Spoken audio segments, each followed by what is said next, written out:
Assalamualaikum warahmatullahi wabarakatuh. Baiklah, kami akan memperkenalkan berbagai jenis olahan ikan yang kami bawa hari ini untuk bekal. Cara budidaya lele ini sangat mudah. Pertama, menyiapkan wadah atau kolam seperti kolam tanah, kolam semen, kolam terpal, jaring apung, dan keramba. Kedua, memilih benih ikan lele yang sehat dan bebas dari penyakit. Ketiga, pemberian pakan ikan lele. Ikan lele merupakan ikan karnivora, tapi biasanya diperlukan pakan protein 30%, lemak 4-15%, karbo 15-20%, vitamin dan mineral. Pemberian pakannya 4-5 kali sehari. Yang keempat, perhatikan kualitas air terjaga dan terhindar dari sisa pakan yang tidak habis di dasar kolam. Suhu kolam 20-28 derajat Celcius. Yang kelima, biasanya terdapat hama seperti ular atau musang air, yaitu dengan memasang saringan pada jalan masuk atau keluar air serta pagar di sekeliling kolam. Yang keenam, biasanya dalam 2,5-3,5 bulan bisa didapatkan 8-12 ekor ikan lele dalam tiap kilogram. Selanjutnya, kandungan gizi yang terdapat dalam ikan lele. Dalam satu porsi ikan lele atau sekitar 100 gram, terdapat beberapa nutrisi seperti kalori 105, lemak 2,9 gram, protein 18 gram, natrium 50 mg, vitamin B12, selenium 26% dari kebutuhan harian, fosfor 24% dari kebutuhan harian, tiamin 15% dari kebutuhan harian, kalium 19% dari kebutuhan harian, kolesterol 24% dari kebutuhan seharian, asam lemak omega 3 237 mg, asam lemak omega 6 337 mg. Selain rendah kalori dan natrium, ikan lele dikemas dengan protein, lemak sehat, vitamin dan mineral. Dalam pemasaran ikan lele ini, yang pertama, bekerja sama dengan penjual ikan hingga jadi supplier di pasar. Dua, bekerja sama dengan produsen makanan berbahan dasar lele seperti pedagang pecel lele, restoran, dan supermarket. Yang ketiga, tawarkan ikan lele melalui media sosial dan platform online. Selanjutnya, pengolahan ikan lele. Ikan lele dapat diolah menjadi berbagai olahan makanan seperti pecel lele, lele bakar, nugget lele, lele rica-rica, dan banyak lagi olahan dari ikan lele. Nah, yang kedua adalah ikan gembolo atau yang bisa kita sebut dengan ikan kembung. Ikan kembung ini adalah merupakan ikan air laut. Nah, kandungan dari ikan kembung ini tinggi akan protein, asam lemak, omega 3, dan nutrisi lainnya. Selain itu, ikan kembung mengandung vitamin B1, B2, B3, B6, B12, dan vitamin D yang baik untuk menjaga kesehatan. Jadi, dengan mengkonsumsi ikan kembung bisa membantu memenuhi kebutuhan mineral tubuh. Nah, olahan ikan kembung ini bisa dijual sebagai ikan pindang atau ikan asin karena pengolahan ini bertujuan agar ikan menjadi awet dan lebih tahan lama.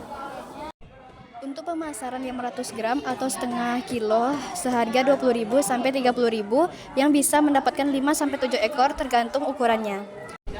Selanjutnya, proses pembudidayaan ikan kembung. Yang pertama itu kita siapkan keramba yang ada di perairan dangkal laut. Yang kedua, budidaya benih yang bebas penyakit. Yang ketiga, pakannya diberi 2-3 kali dalam sehari. Keempat, perawatannya perlu dilihat dari ketinggian air, suhu air, dan serangan hama. Yang kelima, kalau panen sesuai dengan permintaan pasar hingga ukuran ikan kembung sesuai dengan ukuran ikan konsumsi. Nah, ikan selanjutnya itu adalah ikan sarden. Kandungan ikan sarden memiliki 109 kalori, 1,8 gram lemak, 19,9 gram protein, 266 mg natrium, 95 mg kalsium, 597 mg fosfor, 227 mg kalium, dan 195 mikrogram vitamin A. Ikan sarden adalah sumber makanan dengan kandungan asam lemak omega 3 yang baik. Itu sebabnya ikan sarden dipercaya sebagai salah satu makanan penting untuk memperbaiki sistem peredaran darah dan jantung. Pemasaran ikan sarden sangat mudah ditemui, baik itu di pasar maupun di toko sekitar, dan harganya dapat terbilang murah. Harga satu kali ikan sarden 155 gram pada umumnya seharga 15.000, dan harga satu kali yang sarden 425 gram seharga 42.000. Untuk pengolahan dari ikan sarden kaleng juga sangat praktis. Ikan sarden dapat diolah dengan cara digoreng, dipresto, ditumis, bumbu balado, dan masih banyak cara lainnya. Cara pembudidayaan ikan sarden, yang pertama, persiapkan kolam atau keramba. Pastikan kolam atau keramba yang digunakan memiliki sistem sirkulasi air yang baik dan memenuhi parameter kualitas air yang dibutuhkan oleh ikan sarden. Yang kedua, pemilihan induk ikan sarden. Pilih induk ikan sarden yang berkualitas baik dan sehat. Pastikan induk ikan sarden memiliki ukuran yang cukup matang secara reproduksi serta bebas dari penyakit dan parasit. Yang ketiga, proses pemijahan. Pemijahan ikan sarden dapat dilakukan dengan menggunakan metode alami atau metode biatan. Metode alami melibatkan pemasangan kain jala di kolam atau keramba sebagai sarana induk jantan dan betina melakukan pemijahan. Sedangkan metode buatan melibatkan pemisahan antara induk jantan dan betina dengan menggunakan wadah atau kolam yang berbeda. Kemudian, memicu pemijahan dengan memberikan perlakuan tertentu seperti perubahan suhu atau pemberian hormon. Yang keempat, pembibitan dan pembenihan. Setelah pemijahan berhasil dilakukan, telur ikan sarden akan menetas menjadi larva. Larva ikan sarden kemudian diberi plankton sebagai makanan awal. Selanjutnya, larva ikan sarden akan dibenihkan ke media yang sesuai seperti tangki pembenihan dengan filter air yang halus. Dalam proses ini perlu melakukan pemantauan yang baik terhadap kondisi air dan pemberian pakan yang cukup. Dan yang terakhir, ada pembesaran dan pemeliharaan.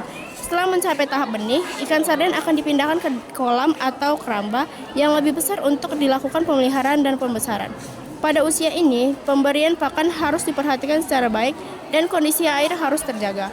Lakukan pemantauan terhadap kesehatan ikan, pembersihan kolam atau keramba secara berkala, serta pengaturan suhu air yang tepat untuk pertumbuhan yang optimal.